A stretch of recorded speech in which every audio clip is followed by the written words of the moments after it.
How Napoleon pulled off the greatest escape from exile. The cage on the Mediterranean. In the spring of 1814, Napoleon Bonaparte was not yet a ghost, but he was learning how to become one.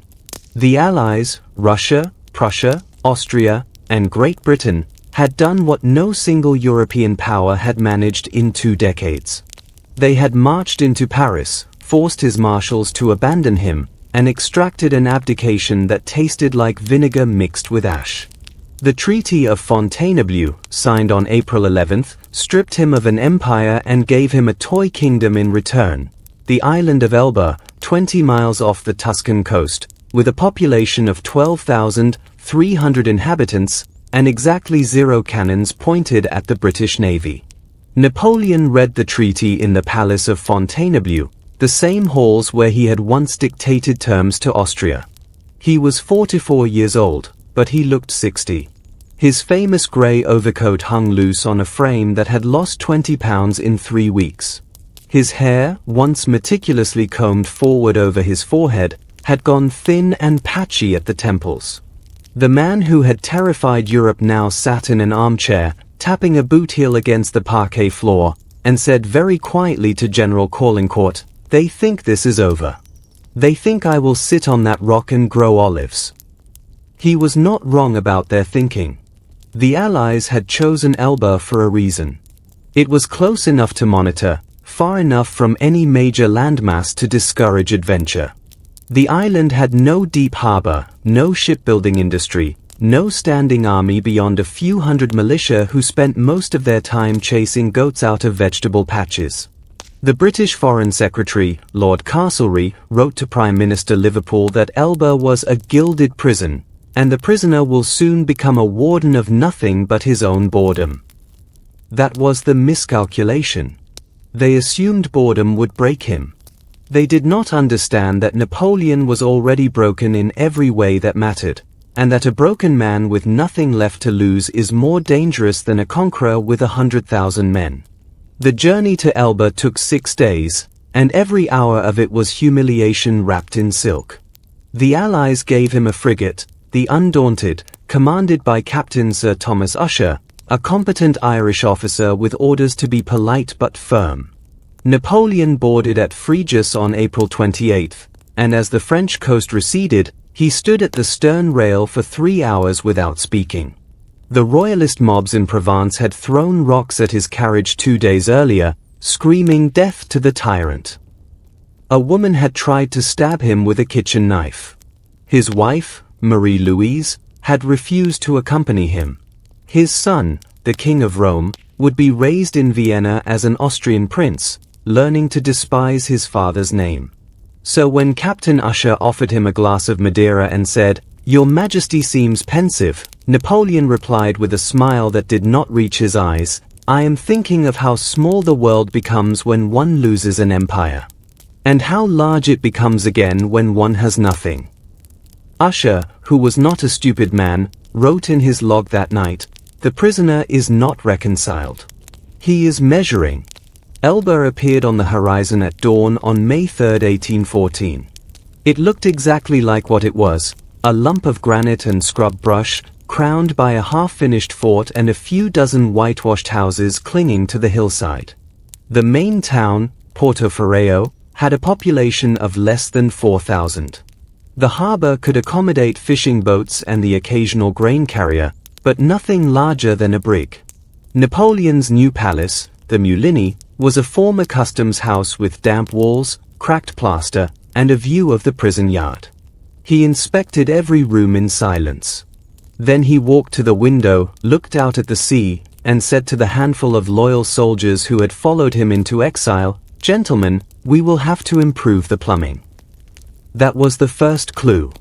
Everyone heard the joke about plumbing, but no one heard what came next, muttered under his breath, "And we will need a fleet." For the next 10 months, Napoleon did something that baffled every spy and diplomat in Europe. He governed. Not lazily, not ceremonially, but with the same ferocious attention to detail that had once reorganized the French legal system while simultaneously planning the invasion of Russia. He built roads. He drained marshes.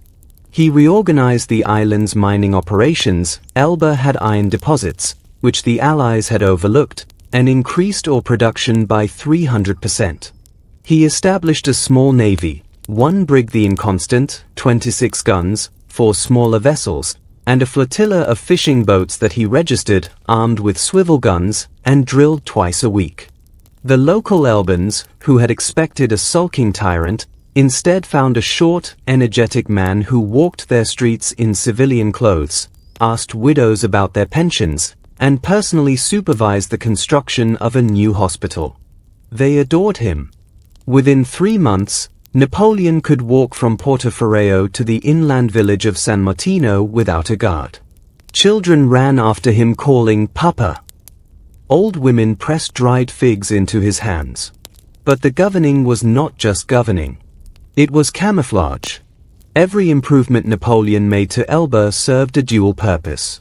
The road to the iron mines also led to a hidden cove where he could beach landing craft. The hospital he built doubled as a depot for salted meat and biscuit. The navy he drilled, the Inconstant and her consorts, practiced night maneuvers, coastal landings, and rapid embarkation. When British intelligence officers visited, as they did every few weeks, Napoleon showed them the hospital, the roads, the smiling children. He invited them to dinner, served excellent wine, and talked at length about his plans to write his memoirs.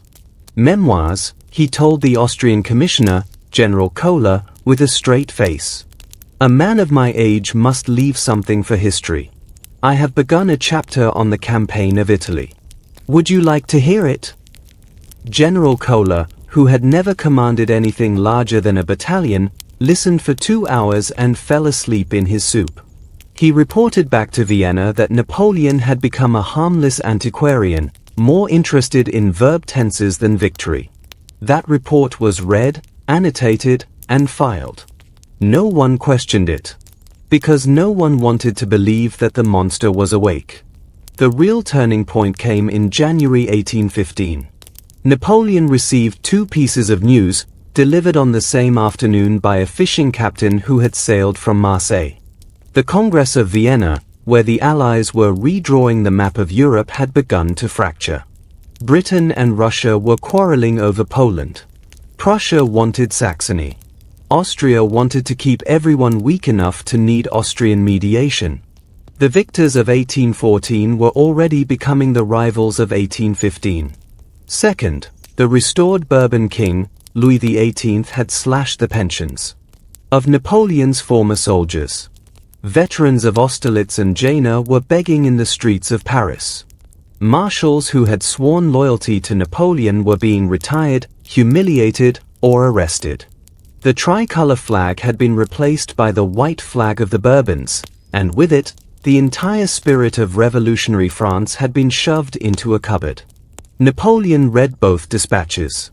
Then he folded them carefully, placed them in his coat pocket, and walked down to the harbour. He stood on the quay for an hour, watching the Inconstant ride at anchor. The wind was from the northwest, the direction of France. That evening, he called a meeting. Not a council of war, that would have been too obvious. He called a discussion of infrastructure in the Mulini's largest room, which still smelled of damp plaster and sea salt.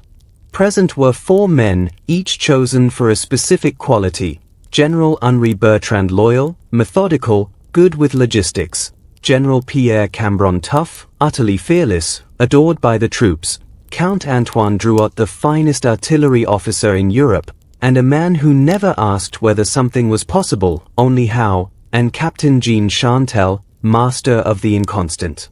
Napoleon poured wine for all of them. Then he said, "I am going back." No one spoke. Bertrand, the most cautious, looked at his boots. Cambron grinned. Drouot asked, "When?" "In February.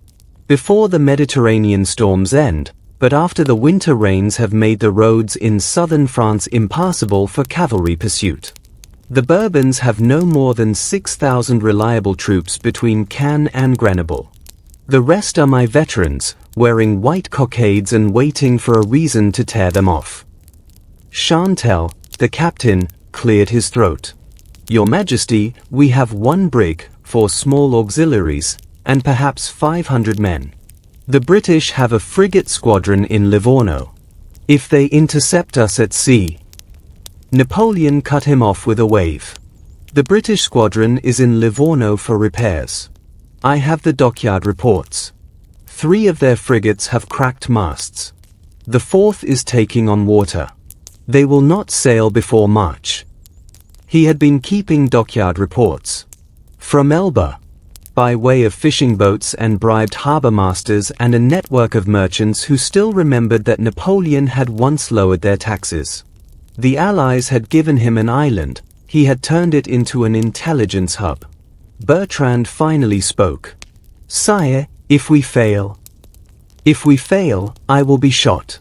If we stay here, I will die of boredom, and France will die of Bourbon rot. Those are the choices. I have made mine."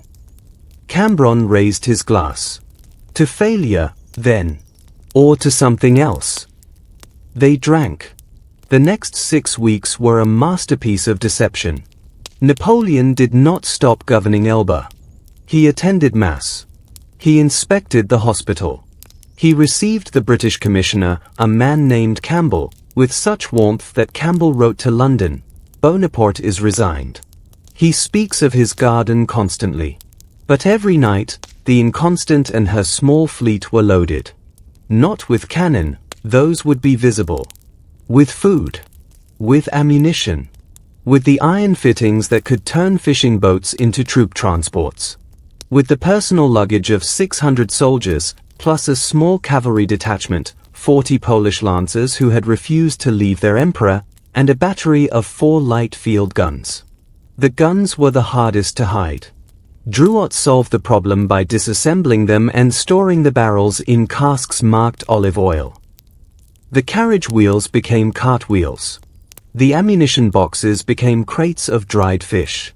When Campbell's deputy made a surprise inspection on February 15th, he found a harbor full of fishing boats, a brig flying the Elban flag, and a small, cheerful man in a green coat who offered him a tour of the new sewage system.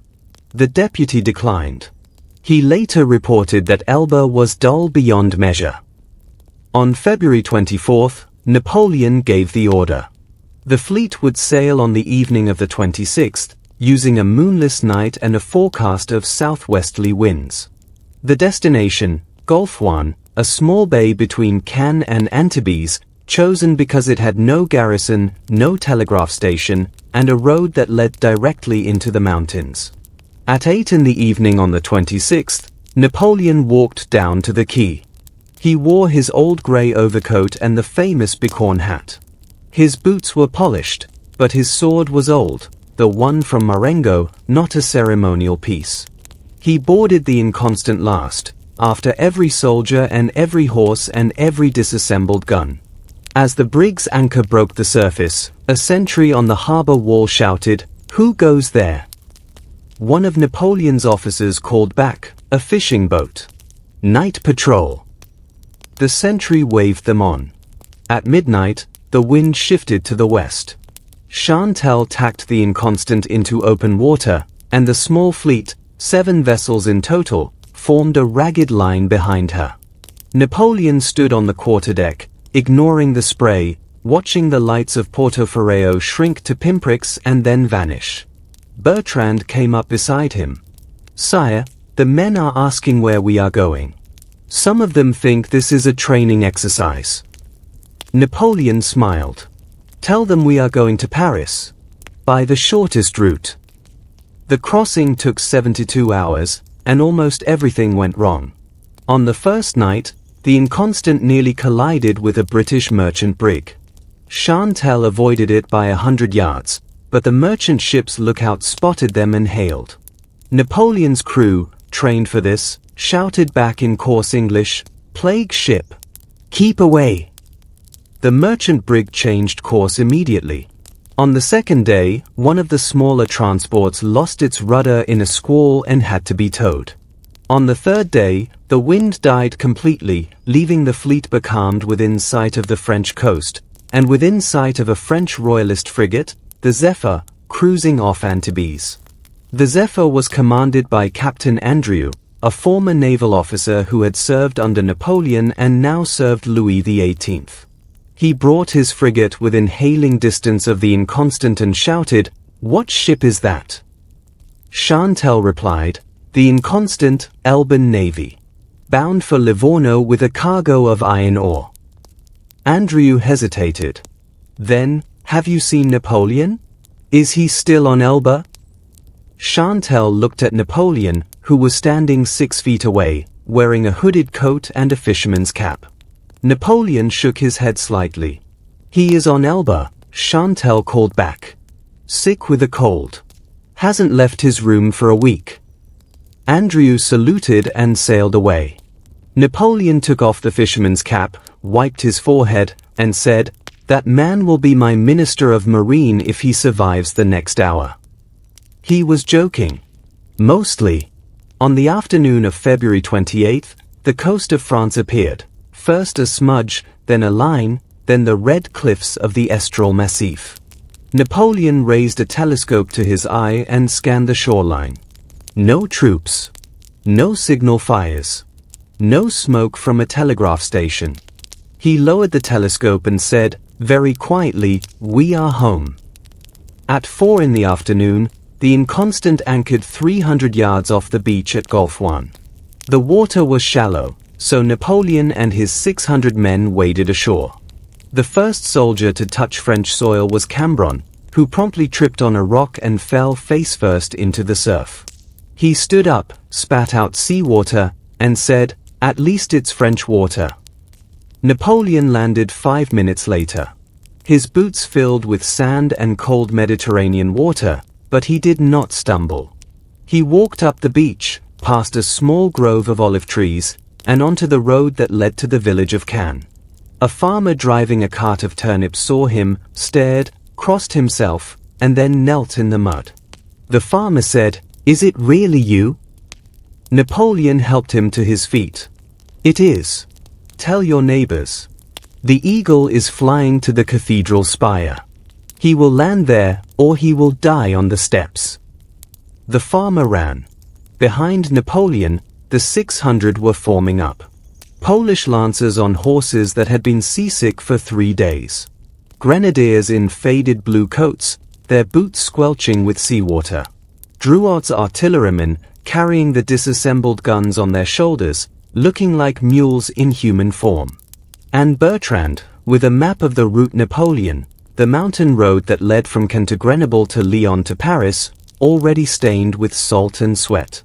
Napoleon turned to them and spoke without a trumpet or a podium, just a man talking to other men on a cold beach. "In 1814, I was betrayed. Not by France, by the kings of Europe, and by the Frenchmen who had grown tired of war. They gave me a little island and told me to die there. I did not die. I am here. I have no army, no treasury, no allies. I have you. And you have me. Between us and Paris stand the Bourbons, who have already lost the love of France because they have forgotten what France is.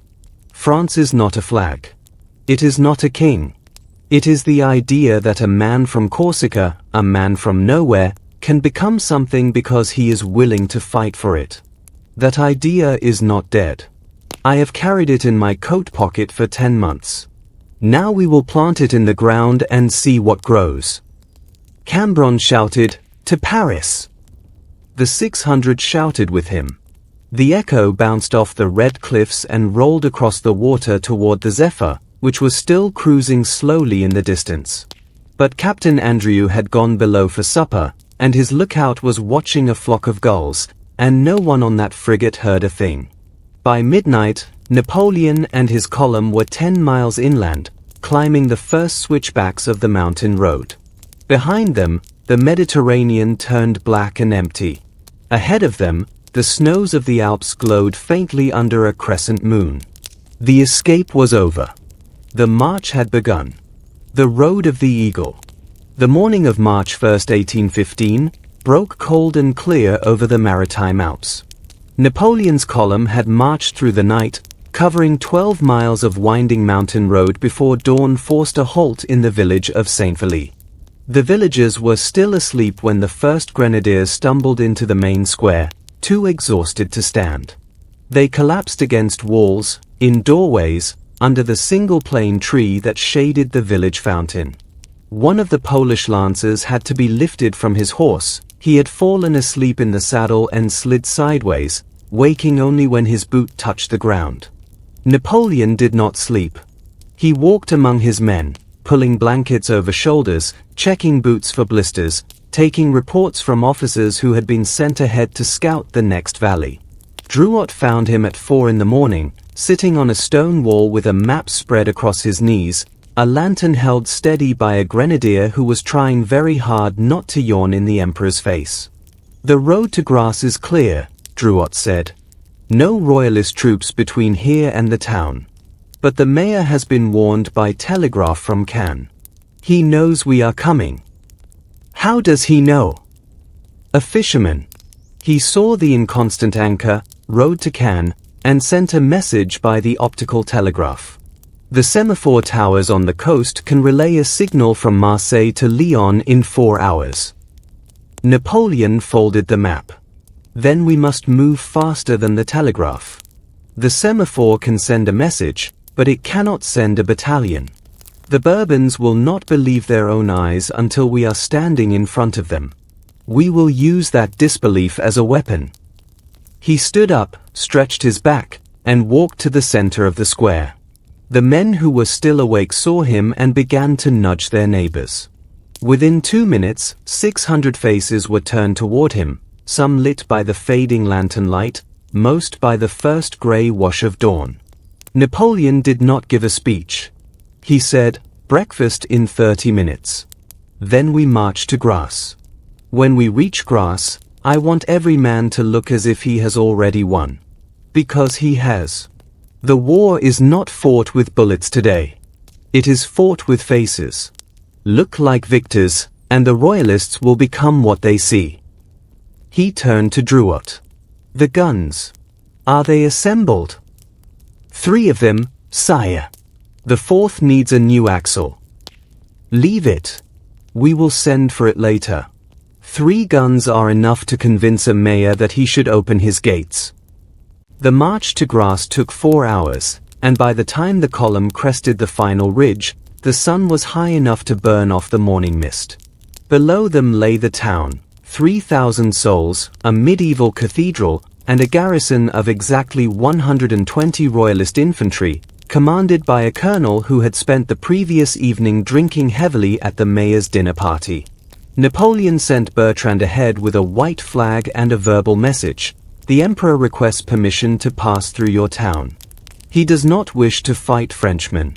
He will not fire unless fired upon. If you choose to resist, you will be overrun in 15 minutes. Choose wisely." The colonel, whose name was de Saint-Germain, read the message, looked at his 120 men, looked at the 600 veterans coming down the hill with 3 field guns and 40 Polish lancers, and made the only decision that a sober man could make. He ordered his men to stack their muskets in the town square and withdraw to the barracks. The mayor, less pragmatic, locked himself in the cathedral and refused to come out. Napoleon ignored him.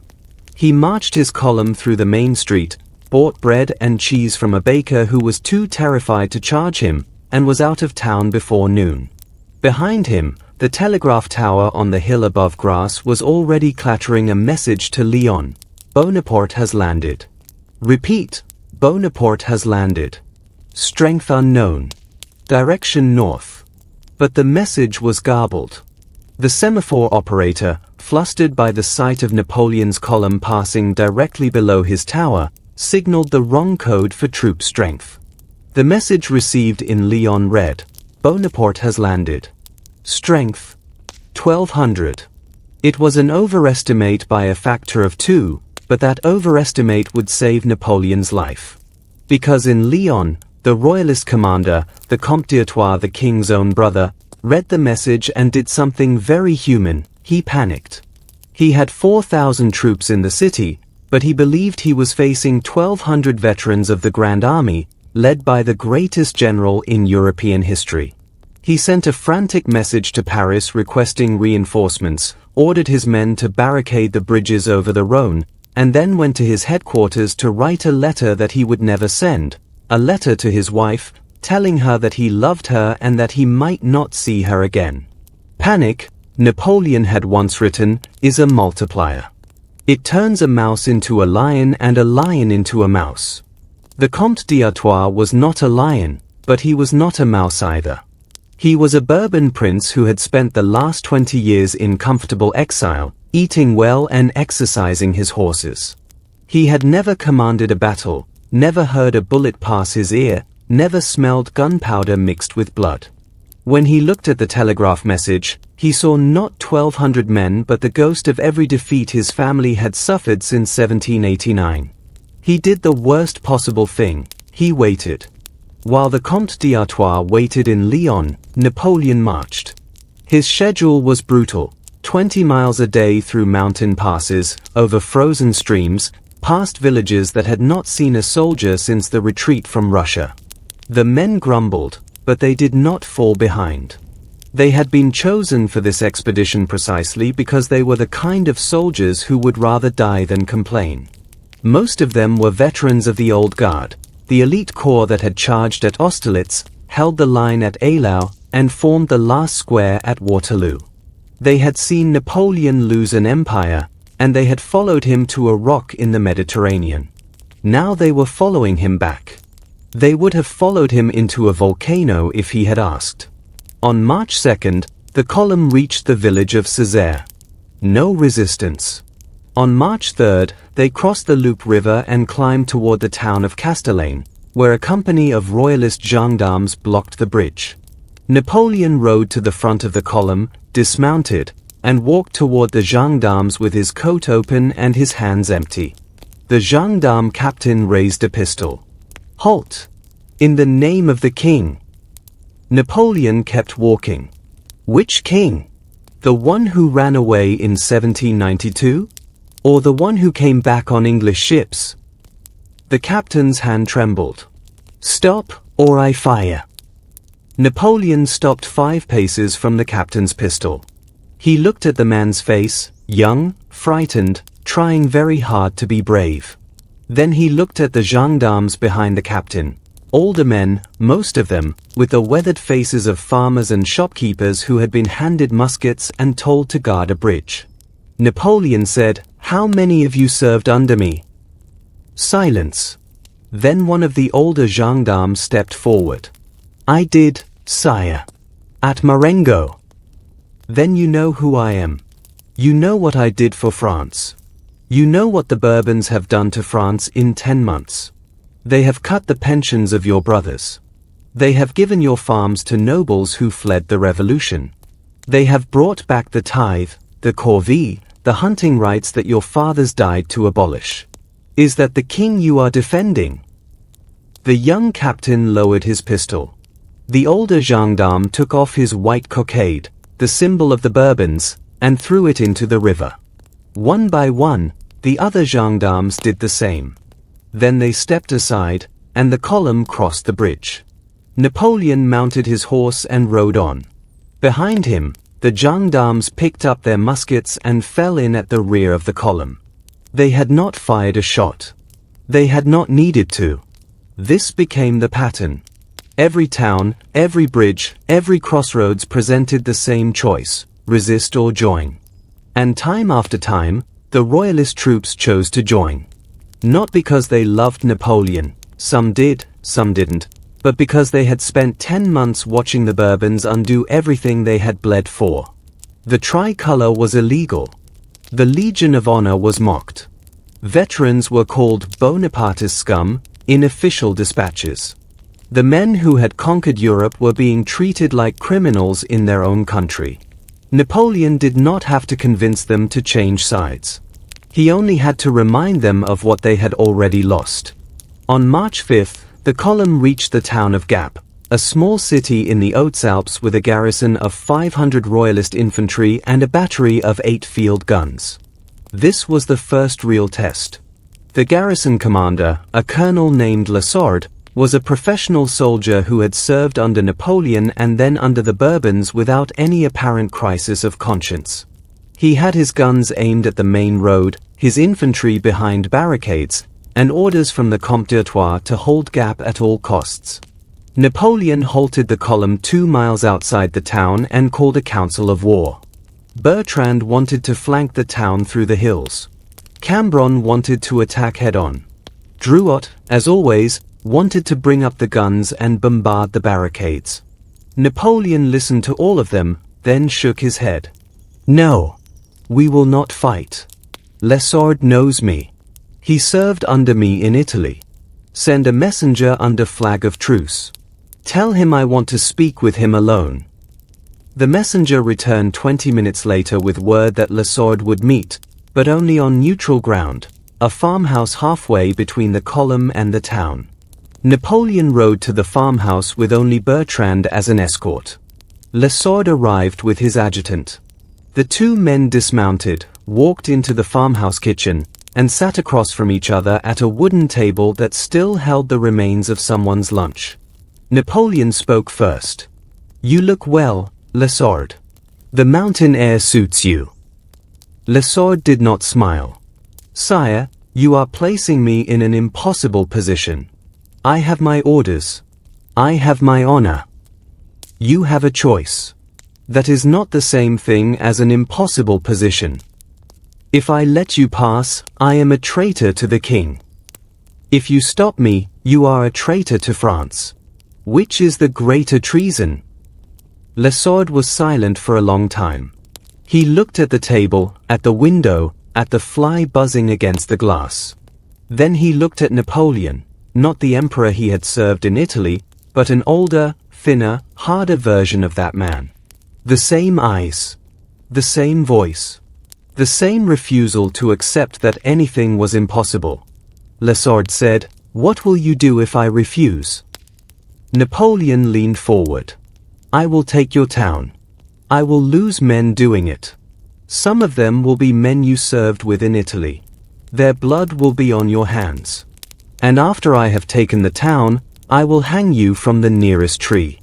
Not because I want to, because I will have no choice. A commander who forces me to kill Frenchmen cannot be allowed to live. Do you understand?" Lesord understood. He stood up, saluted, and walked out of the farmhouse. 30 minutes later, his guns were pulled back from the barricades, his infantry stood at attention along the main street, and the white cockades on their chaos had been replaced by tricolour ribbons that appeared as if by magic. Napoleon rode into gap at the head of his column, past the royalist soldiers who were now his soldiers, past the townspeople who threw flowers from their windows, past the mayor who knelt in the street and begged for forgiveness. He did not stop. He did not gloat. He rode to the center of the town, dismounted, and sent a message to the telegraph office, to the Comte d'Artois, Lyon. "I will arrive in 3 days. You may prepare a dinner or a battle. The choice is yours." The telegraph operator sent the message. Then he removed his white cockade and asked if he could join the column. Napoleon said yes. By March 7th, the column had grown from 600 men to nearly 4,000. Every town added a handful of recruits, every royalist garrison that switched sides added a company or a battalion. The countryside was rising. Farmers left their fields and walked to the main road, carrying pitchforks and old muskets and, in one case, a cavalry saber that had belonged to the farmer's grandfather, who had served under Louis XIV. They did not know if Napoleon would win. They did not know if they would live or die. They only knew that something was happening, something that felt like 1789 and 1796 and 1805 all rolled into one, and they did not want to be left out. Napoleon welcomed them all. He did not have enough uniforms, enough weapons, enough food. But he had something better, momentum. Momentum is a strange force in human affairs. It cannot be measured, cannot be weighed, cannot be predicted. But it can be felt. It is the difference between a march and a retreat, between a rebellion and a revolution. Napoleon had it. The Bourbons did not. On the evening of March 7th, the column reached the town of Laffrey, a small settlement on the plateau south of Grenoble. Beyond Laffrey lay the last natural barrier between Napoleon and the city, the Col de la Barade, a mountain pass still choked with late winter snow. The men were exhausted. Horses were limping. The guns had been manhandled up slopes that would have broken a lesser army. Napoleon called a halt and gave the order to make camp. But there was no rest. At midnight, scouts returned with news. The royalist commander at Grenoble, a general named Marchand, had sent 5 battalions, nearly 3,000 men, to block the pass. They were deployed on the far side of the col, with artillery, cavalry, and orders to shoot Napoleon on sight. Bertrand said, "We are outnumbered. They have the high ground. They have cannon." Cambronne said, "We have the emperor." Napoleon said nothing. He walked to the edge of the camp, where the ground fell away toward the pass, and stood alone in the darkness. The wind carried the smell of snow and pine and something else, something that might have been the distant smoke of campfires from the royalist position. Drouot found him there an hour later. The artilleryman did not speak. He simply stood beside his emperor, looking at the same darkness, feeling the same cold. Finally, Napoleon said, "Tomorrow we will not fight. Tomorrow we will do something better. Tomorrow we will walk." At dawn on March 8th, Napoleon formed his column for battle. This was the moment that every soldier in the column had been dreading and anticipating. 4,000 men, most of them untested, some of them armed only with farm tools, facing 3,000 royalist regulars with artillery and a fortified position. The odds were not impossible. Napoleon had won against worse odds, but they were bad enough to make even Cambronne check his pistol twice. Napoleon did not give a battle order. He gave a different order. The column would advance in open formation, with no weapons raised, no artillery deployed, no cavalry charges prepared. The men would march with their muskets slung and their hands visible. They would not fire unless fired upon. And at the front of the column, walking on foot, would be Napoleon himself. Cambronne objected. "Sire, you will be shot." Napoleon looked at him. "By Frenchmen? I do not think so." The column moved forward. The road climbed through pine forest, then above the tree line, where the snow lay in deep drifts and the wind cut like a blade. The men stumbled, fell, helped each other up. The guns were left behind. Drouot had argued against this, but Napoleon insisted, and the artillerymen carried only their personal weapons. At the crest of the pass, the royalist line came into view. 5 battalions in battle formation, their muskets glinting in the pale morning light. 8 field guns, aimed down the road. A battery of horse artillery, unlimbered and ready. Behind the infantry, a line of cavalry, dragoons in their brass helmets, sabers drawn. Napoleon kept walking. The royalist commander, General Marchand, watched through his telescope.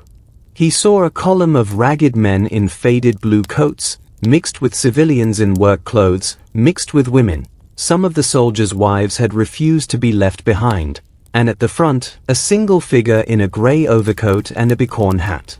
Marchand lowered the telescope. He had served under Napoleon in Egypt. He had watched that same figure lead a charge at the pyramids, rally a broken battalion at Acre, cross the desert with nothing but courage and thirst. He knew, with a certainty that had nothing to do with military logic, that the figure walking toward him was not a man but a force of nature. He gave the order, "Prepare to fire." The artillerymen rammed their charges. The infantry leveled their muskets. The dragoons tightened their grip on their sabers. Napoleon walked closer. He was now within 200 yards of the royalist line. He could see the faces of the soldiers, young men, mostly, conscripts who had never fought a battle, their eyes wide with fear and something else, something that looked like recognition. He stopped. He opened his coat. He said, in a voice that carried across the snow, "Soldiers of the 5th Infantry Regiment. I am your emperor. Do you recognize me? Silence. The wind howled. A musket clattered to the ground. One soldier stepped forward. He was young, 19, maybe 20, with a face that was trying very hard not to cry. He took off his shao, removed the white cockade, and threw it into the snow. Then he began to walk toward Napoleon. Behind him, another soldier stepped forward. Then another. Then a dozen. Then 100. Then the entire line broke. Muskets were thrown down, shaos were tossed into the air, and 3,000 royalist soldiers ran toward Napoleon shouting, "Vive l'Empereur! Vive l'Empereur!" General Marchand drew his pistol. He aimed it at Napoleon. He held the aim for 3 seconds 4-5. Then he lowered the pistol holstered it, and walked forward to join his men. Napoleon stood in the middle of the road, surrounded by soldiers who had been ordered to kill him 5 minutes earlier. They were weeping, embracing, lifting him onto their shoulders. He was laughing, actually laughing, a sound that few of them had ever heard from him. He shouted, "Open the road to Grenoble. We dine in the city tonight." The column marched through the pass, now 7,000 strong. Behind them, the snow was littered with white cockades. Grenoble opened its gates without a fight. The Comte d'Artois, hearing that his 5 battalions had switched sides without firing a shot, packed his luggage and fled to Lyon, sending ahead a message that would become famous: "The eagle is flying from steeple to steeple. Nothing can stop him."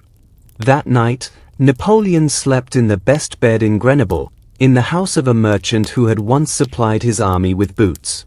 He did not sleep well. He lay awake, staring at the ceiling, calculating distances and troop strengths and the time it would take for news to reach Paris. Louis XVIII was in the Tuileries Palace, 7 days' march away. The royal army was scattered across France, with no central command and no clear orders.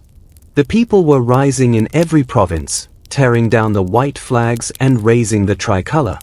The marshals, Ney, Soult, Davout, were still in their estates, waiting to see which way the wind would blow. Napoleon sat up in bed and reached for his map. He traced the route from Grenoble to Lyon, 80 miles, 3 days, 1 major river crossing at the Isère. From Lyon to Paris, 250 miles, 8 days, the plains of Burgundy, the forests of Fontainebleau, the gates of the capital. He folded the map and lay back down. He was not thinking about victory or defeat. He was thinking about something simpler: the road. The road had carried him this far. The road would carry him the rest of the way. The road had never failed him. Outside the window, the men of the 5th Infantry were singing a song that had been illegal 10 months ago, the Chant du Départ, the marching song of the Revolution. Their voices rose through the cold night air, rough and joyful and utterly unstoppable. Napoleon closed his eyes and smiled. The Lion's Leap. On the morning of March 9, 1815, Napoleon woke before dawn in Grenoble, as he always had. His valet, a loyal man named Marchand who had followed him all the way to Elba and back, found him already dressed, already shaved, already standing at the window with a cup of cold coffee and a map that had been folded and refolded so many times that the creases were beginning to tear. "The men are ready, sire," Marchand said. "The streets are full of people. They have been there all night. They want to see you before you leave." Napoleon set down the coffee cup. "Then let them see me. But tell Bertrand to have the column formed within the hour. We cannot afford to linger. Every day we stay in one place, the Bourbons gain a day to organize their resistance." He walked out of the merchant's house and into a scene that he would later describe as more moving than any battlefield. The street was packed with people, not just soldiers, but families, old men, women with children on their shoulders, boys who had climbed lampposts and trees to get a better view. They were not cheering in the organized way of a political rally. They were weeping. They were reaching out to touch him, to brush his coat, to press their hands against his horse's flank. A woman held up a baby and shouted, "Bless him, sire. He is named Napoleon." Napoleon took the baby, held him for a moment, and handed him back. The woman fainted. The crowd surged forward. For a terrifying moment, it seemed that Napoleon might be crushed by the very people who loved him. His guards formed a ring around him, pushing back the crowd with the butts of their muskets, and he was able to mount his horse and ride slowly toward the city gate. Behind him, the column stretched for a mile down the road to Lyon. 7,000 men now, with more joining every hour. Farmers left their plows in the fields and ran to catch up. Veterans in their 50s, men who had fought at Valmy and Jemappes, appeared out of nowhere with their old muskets and their old uniforms, faded and patched but still recognizable. They did not wait to be asked. They simply fell in at the rear of the column and started marching. Napoleon sent Bertrand ahead with a message for the commander of Lyon. The Comte d'Artois had fled, but the city was still held by royalist troops under the command of a general named Count d'Erlon, a capable officer who had served Napoleon in Spain and then betrayed him in 1814. The message was short: "I am coming. You have 3 choices: open the gates, fight, or flee. Choose quickly." d'Erlon did not reply. He was waiting for something, or someone. And that someone was the most dangerous man in France. Marshal Michel Ney was not a subtle man. He was 6 feet tall, broad-shouldered, red-haired, with a temper that had earned him the nickname the bravest of the brave. He had fought in every major battle of the Napoleonic Wars, had led the rearguard during the retreat from Russia, had been one of the last Frenchmen to leave Moscow. His soldiers adored him because he fought beside them, bled beside them, swore at them in language that would make a pirate blush. In 1814, Ney had done something that haunted him. He had urged Napoleon to abdicate. He had gone to Fontainebleau and told his emperor, to his face, that the army would no longer follow him. Napoleon had looked at Ney for a long moment, then nodded and said, "You are doing what you think is right. I do not blame you." Those words had cut Ney deeper than any sword. Now, in March 1815, Ney was at his estate in the countryside, trying very hard to drink himself into oblivion. He had been summoned to Paris by Louis XVIII, given the command of the royal army at Besançon, and ordered to stop Napoleon's advance. The king had said, "Go, Marshal, and bring me that man in an iron cage." Ney had accepted. He had kissed the king's hand, bowed, and walked out of the Tuileries with a face like stone. But on the journey to Besançon, he had stopped at every inn, every village, every crossroads, and listened to what the people were saying. They were saying that Napoleon was back. They were saying that the tricolor was flying again. They were saying that the Bourbons were finished. On March 10th, Ney arrived at Besançon and found his army in chaos. Half the troops had already deserted to join Napoleon. The other half were waiting to see what Ney would do. He assembled his officers and gave them a speech that he had prepared carefully, a speech full of loyalty to the king and contempt for the usurper. He said that Napoleon was a tyrant who had drowned France in blood. He said that any soldier who followed Napoleon was a traitor to his country. He said that he, Michel Ney, would bring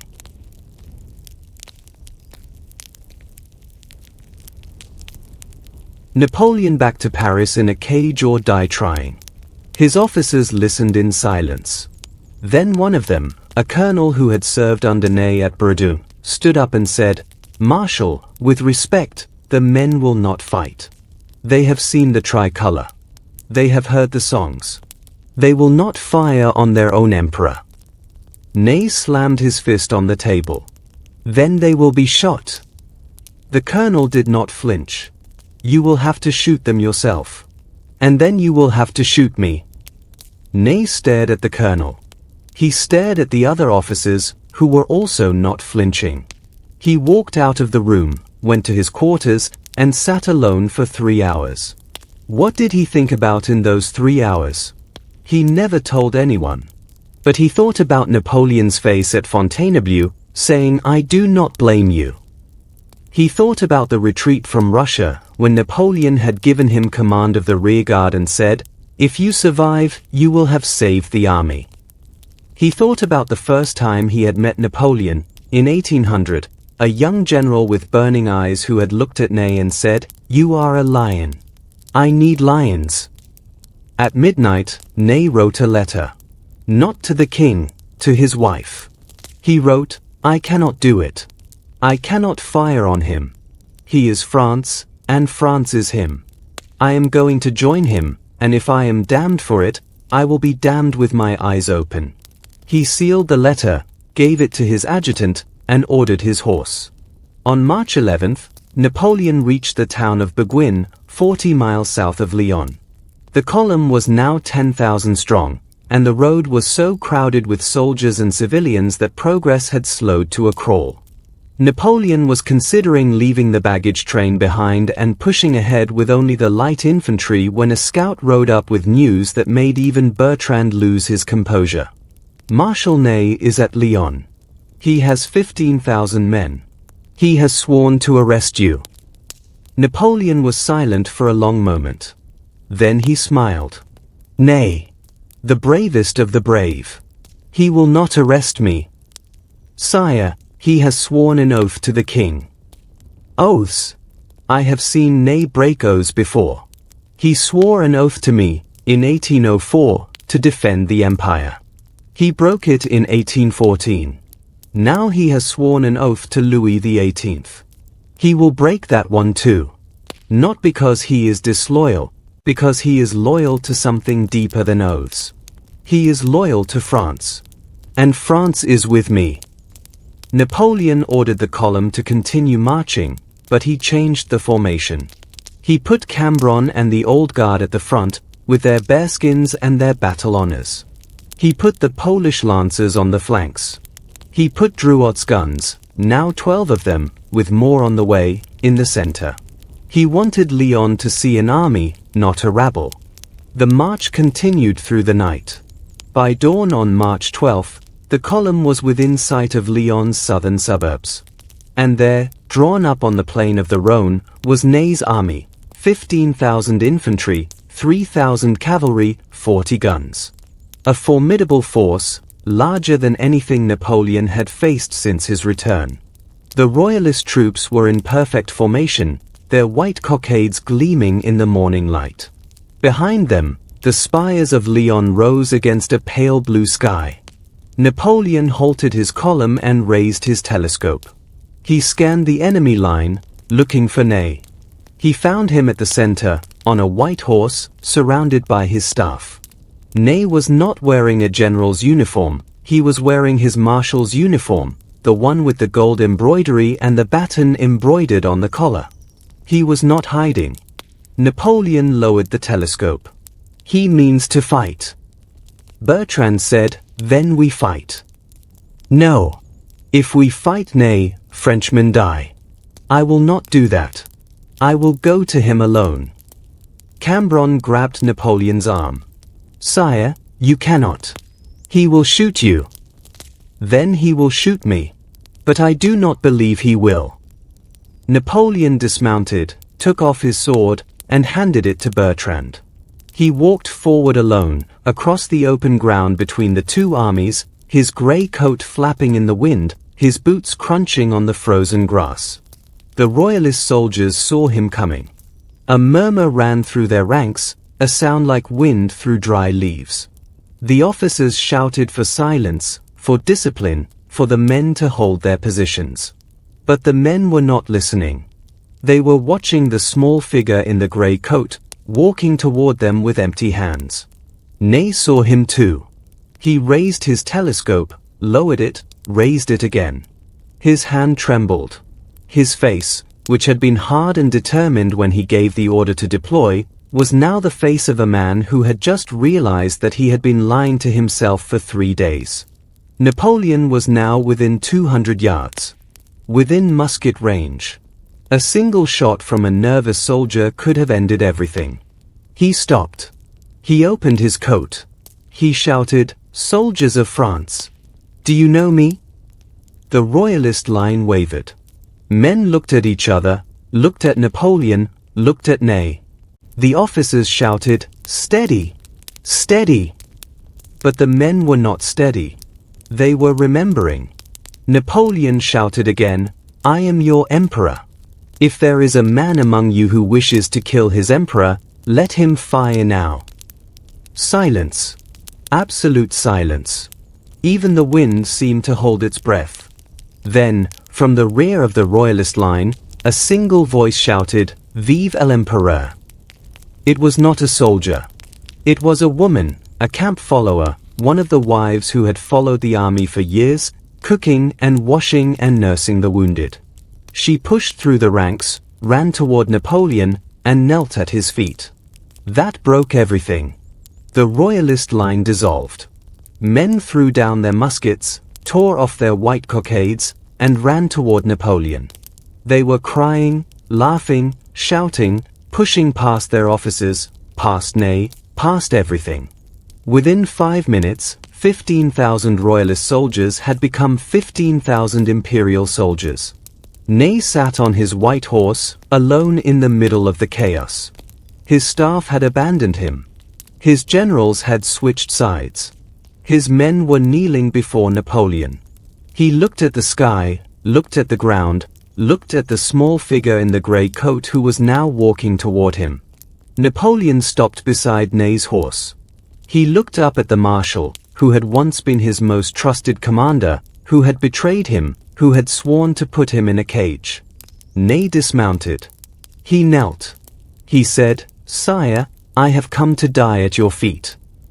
Napoleon bent down, took Ney's hands, and lifted him to his feet. "You will not die at my feet. You will march beside me. France needs her bravest soldier.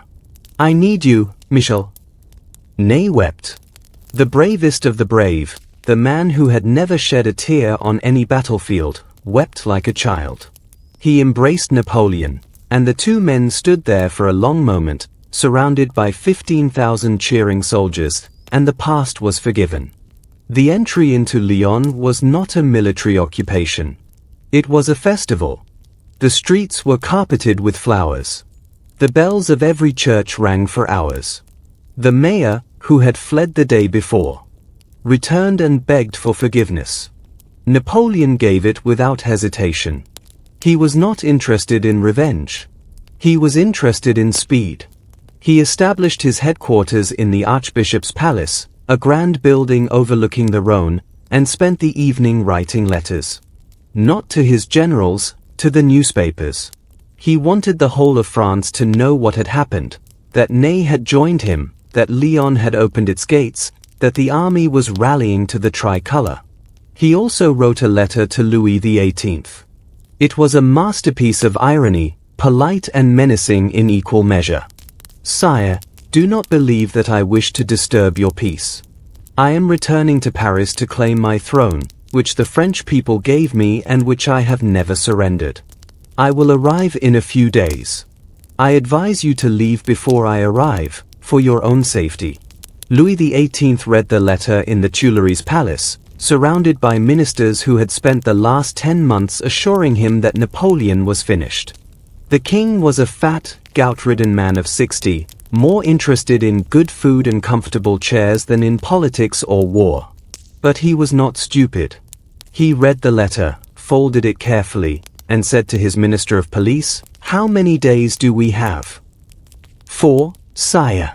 Perhaps 5. "Then we have 4 days to pack. Tell the servants to take only what is necessary. We will go to Ghent. The English will protect us." The minister of police hesitated. "Sire, what about the army?"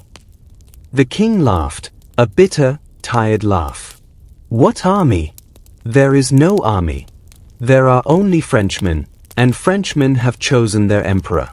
Send for my carriages." Napoleon left Lyon on March 14th. He did not march with the entire army, that would have been too slow. He took the Old Guard, the Polish lancers, Drouot's artillery, and a small staff. The rest of the army would follow in echelons, securing the towns behind him and preventing any royalist counterattack. The route from Lyon to Paris was 250 miles of good roads, flat country, and friendly villages. But it was also the route of the Bourbons' last chance. Between Lyon and Paris lay the city of Chalon, where a royalist garrison still held out. Beyond Chalon lay the forest of Fontainebleau, where Napoleon had signed his abdication a year earlier. And beyond Fontainebleau lay Paris itself, the prize that had once been his and would soon be his again. On March 15th, the column reached Chalon. The royalist commander, a general named Desaulles, had 5,000 men and orders to fight. He took one look at Napoleon's advancing column, now 18,000 strong, with Ney at the front and Cambron on the flank, and surrendered without firing a shot. He had served under Napoleon in Spain. He had seen what happened to generals who opposed him. He was not eager to become a footnote in a history book. On March 16th, the column reached Autun, where Napoleon had studied as a boy in the military academy. He stopped at the school, walked through the empty classrooms, and stood for a moment in the courtyard where he had drilled as a young cadet. He was 50 years old. He had conquered Europe and lost it. He had been an emperor and a prisoner. And now he was back, standing in the same courtyard where he had first learned to be a soldier. He said to Bertrand, "I was not a good student. I was too small, too angry, too poor." The other boys laughed at my Corsican accent. I swore that one day they would not laugh. They do not laugh now. Bertrand, who had no idea how to respond to this, said nothing. Napoleon smiled and walked back to his horse. On March 17th, the column reached the town of Sens, 70 miles from Paris. The telegraph towers had been clattering for days, sending messages ahead of Napoleon's advance. Every town, every village, every crossroads knew that he was coming. And every town, every village, every crossroads was preparing to welcome him. But in Paris, the mood was different. Louis XVIII had fled on the night of March 16th, slipping out of the Tuileries in a plain carriage with a small escort. He had left behind a letter to the French people, explaining that he was leaving only to avoid civil war. No one believed him. The Parisians, who had never loved the Bourbons, were already tearing down the white flags and raising the tricolour. The streets were filled with rumours. Napoleon had landed with 100,000 men. Napoleon had been killed. Napoleon was already at the gates. On the morning of March 18th, a rider reached Napoleon's column with news that made even the veterans cheer. Louis XVIII was in Ghent. The Tuileries palace was empty. The royal army in Paris had declared for the emperor. The capital was waiting. Napoleon called a halt at the village of Fontainebleau, the same Fontainebleau where he had signed his abdication 11 months earlier. He did not enter the palace. He camped with his men in the forest, as he had done 1,000 times before. That night, he sat by a campfire with Ney and Cambron and Drouot, eating hard bread and salt pork, drinking wine that had been commandeered from a nearby inn. Ney said, "Sire, tomorrow you will enter Paris." "What then?" Napoleon stared into the fire. "Then we begin again. The Allies will not accept my return. They will march against us. We will have to fight. We have no army. We have France. That is enough." Drouot, who was always practical, said, "We will need guns. And horses. And ammunition. And time. We have none of these things." Napoleon looked up at the stars, visible through the gaps in the forest canopy. "We have something better. We have surprise. The Allies think I am still on Elba. They think this is a rebellion that will collapse in a week. By the time they realize it is not, we will have an army of 200,000 men. And then we will march." "March where?" Cambron asked. Napoleon smiled. "To Brussels. To Waterloo. To victory. Where else?" No one spoke. The fire crackled. The wind moved through the pines. Somewhere in the darkness, a nightingale began to sing. The entry into Paris on March 20, 1815, was not a military parade. It was a flood. Napoleon entered the city at 6 in the evening, riding a white horse that had been given to him by the mayor of Fontainebleau. He wore the same grey overcoat and the same bicorn hat that he had worn when he landed at Golfe. He had not changed his clothes in 3 days. He had not slept in 2. The streets were packed. Not just the main boulevards, but every alley, every rooftop, every balcony. The crowd was so dense that Napoleon's horse could barely move. People reached out to touch him, to kiss his boots, to press their children into his arms. Women threw themselves under his horse's hooves. Men climbed lampposts and shouted themselves hoarse. The noise was not cheering. It was a roar, a primal sound that came from 10,000 throats at once, a sound that had not been heard in Paris since the Revolution. Napoleon rode slowly through the crowd, from the Barrière du Trône to the Place de la Bastille, from the Place de la Bastille to the Rue Saint-Antoine, from the Rue Saint-Antoine to the Place Vendôme, where his own statue, torn down by the Bourbons, had been hastily re-erected and covered with flowers. At the Tuileries Palace, he dismounted and walked up the grand staircase. The palace was empty, stripped of furniture, the walls bare where the Bourbon tapestries had hung.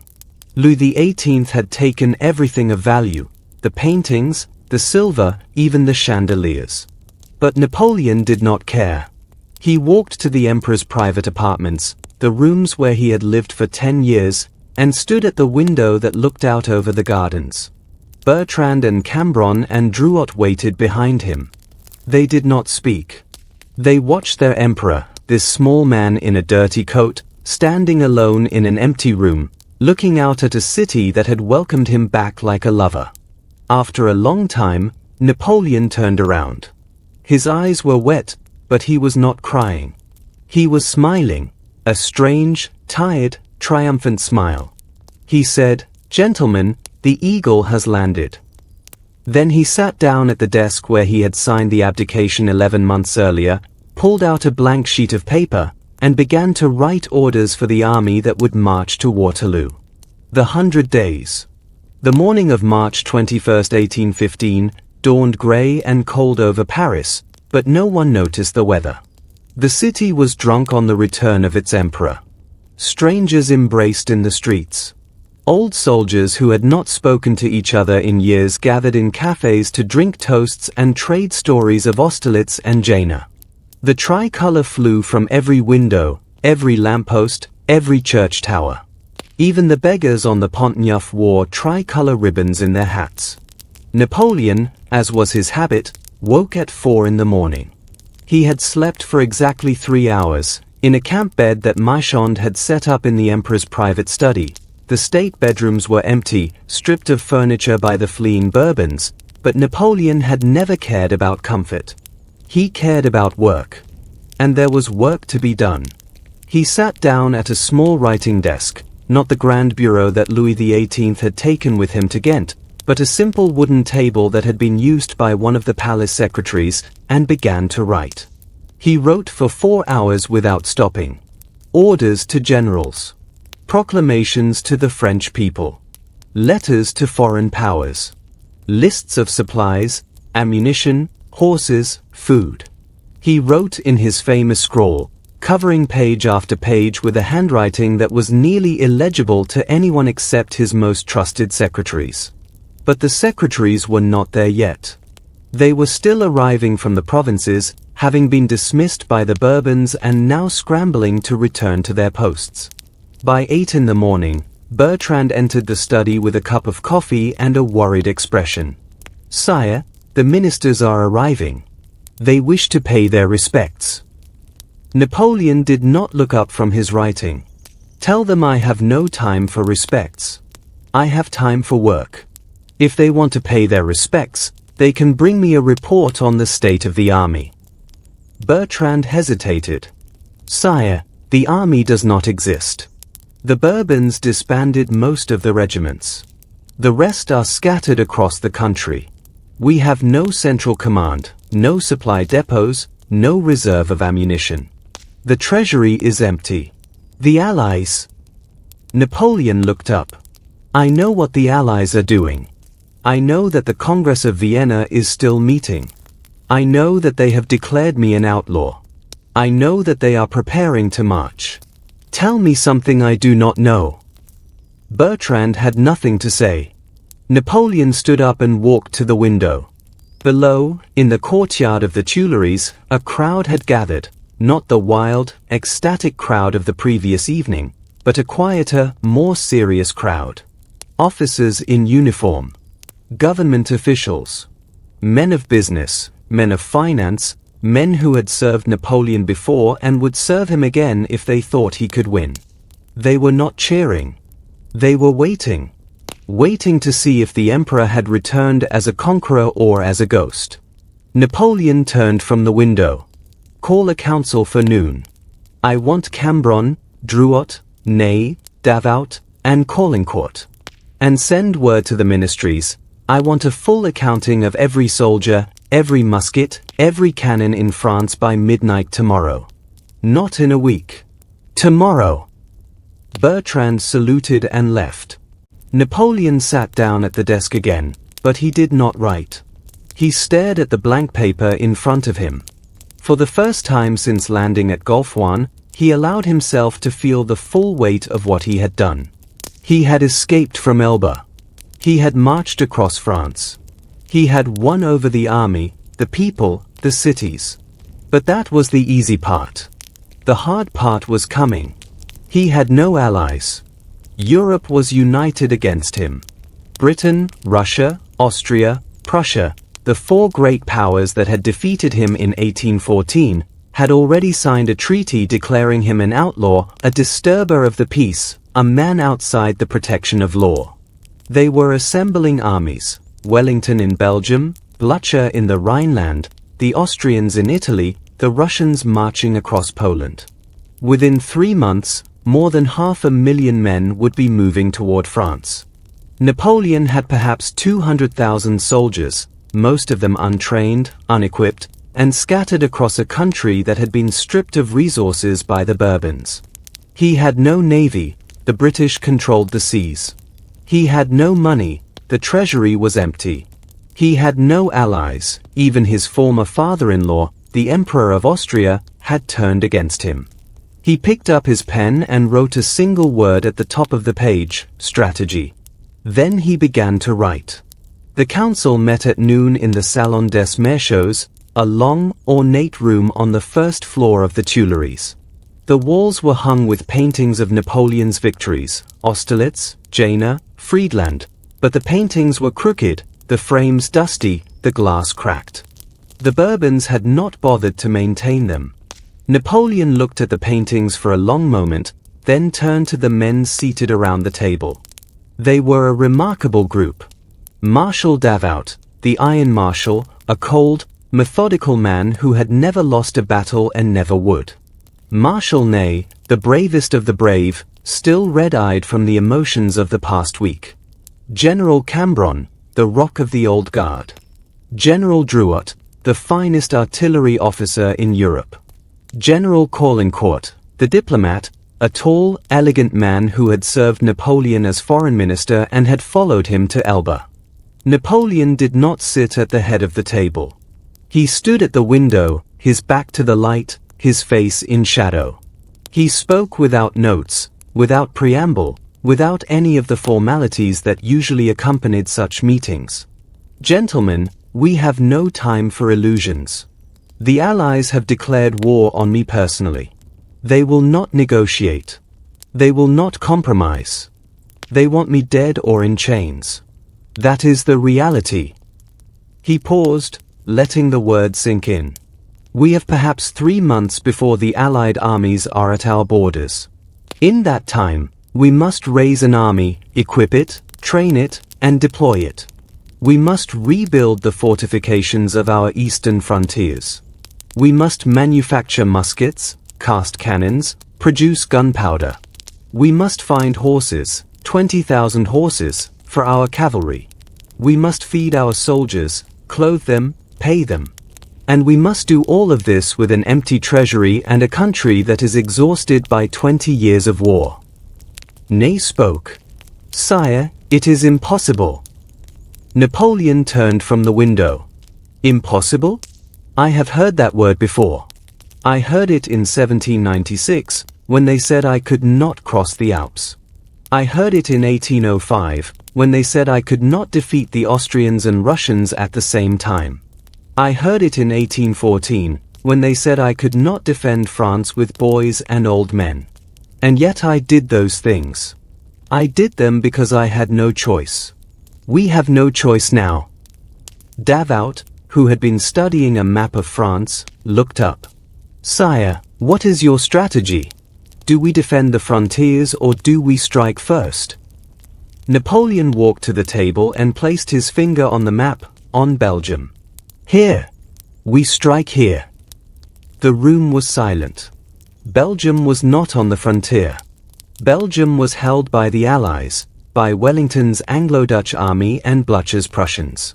Striking into Belgium meant leaving the eastern frontiers undefended, gambling that the Austrians and Russians would not arrive before Napoleon could defeat the Anglo-Prussian forces.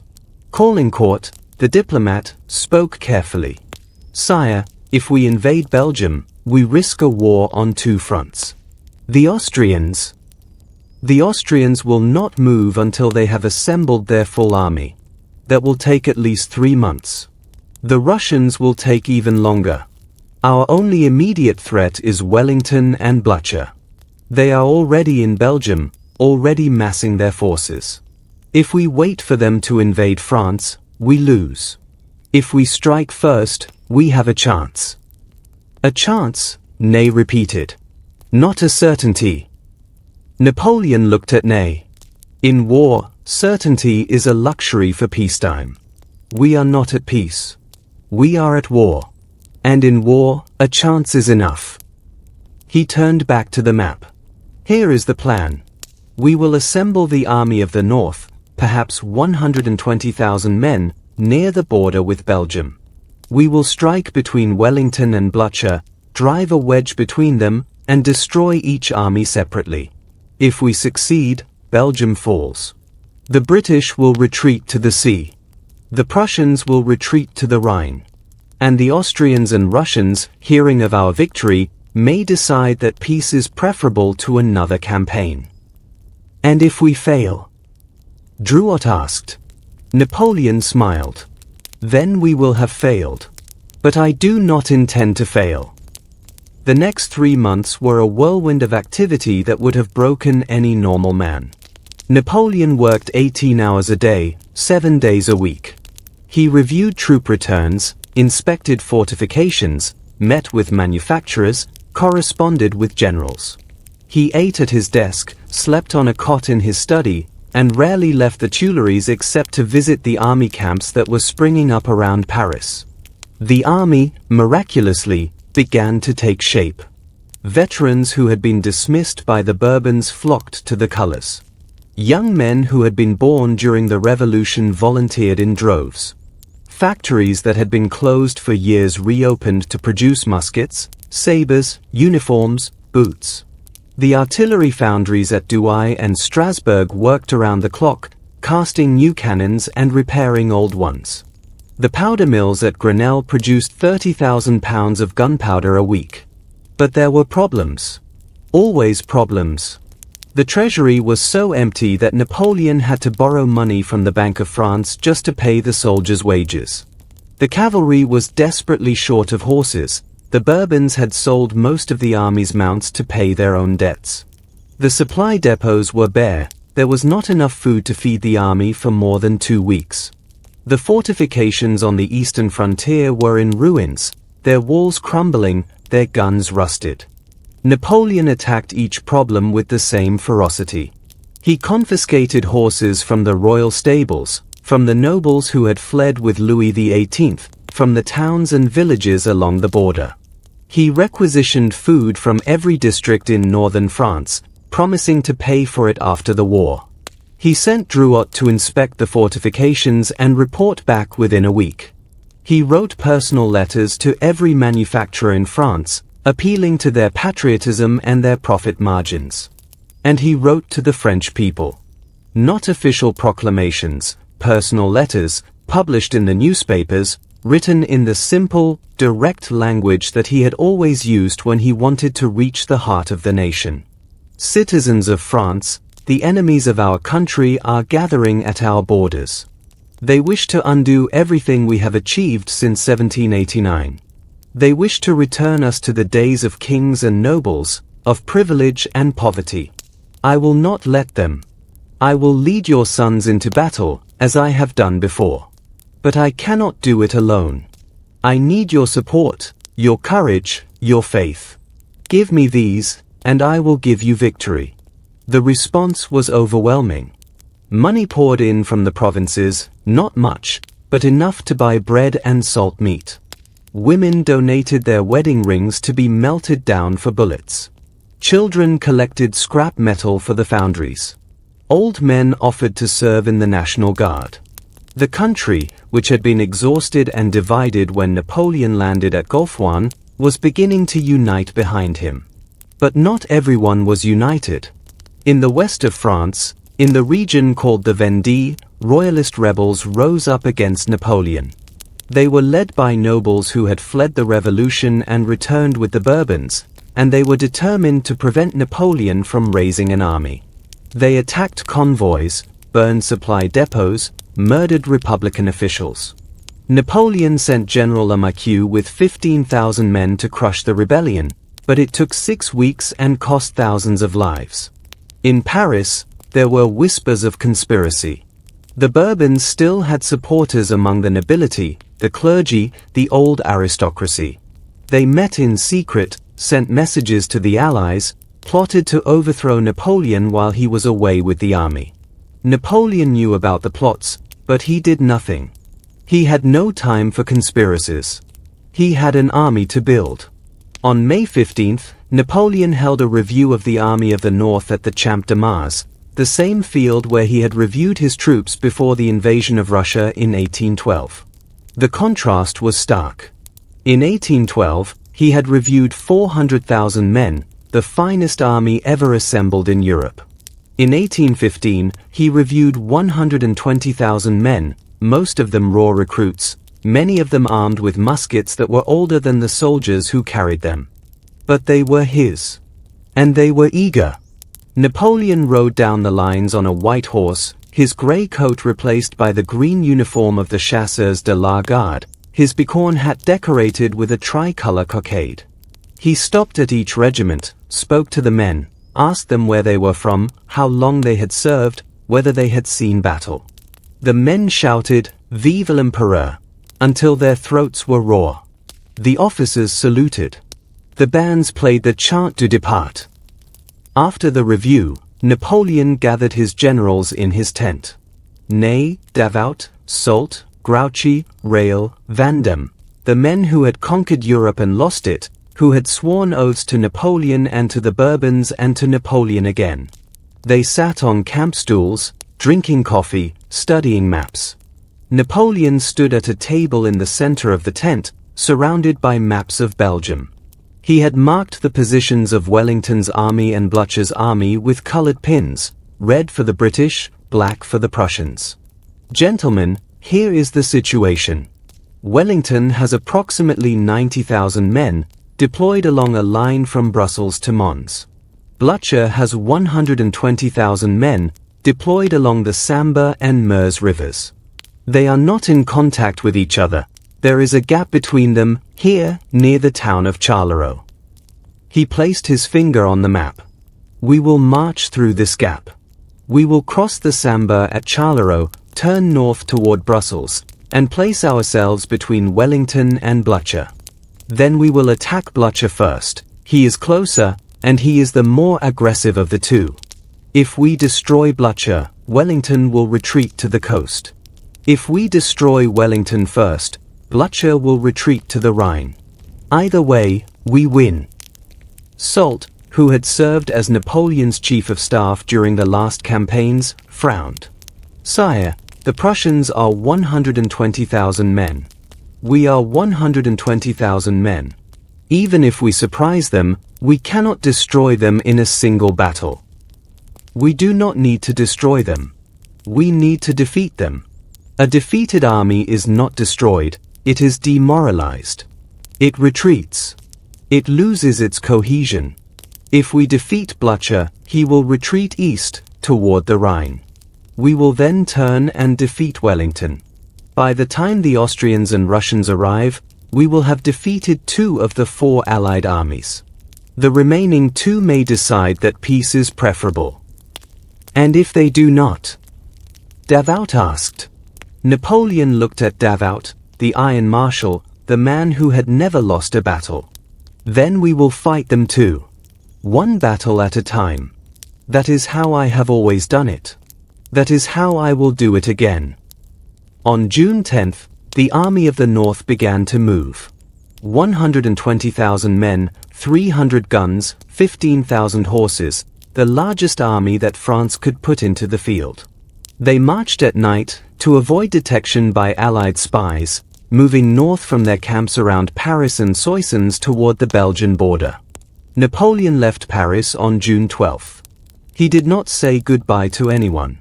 He did not make a speech. He simply mounted his horse at 4 in the morning, rode out of the Tuileries courtyard, and headed north. Behind him, the city was still asleep. The streets were empty. The only sound was the clatter of hooves on cobblestones.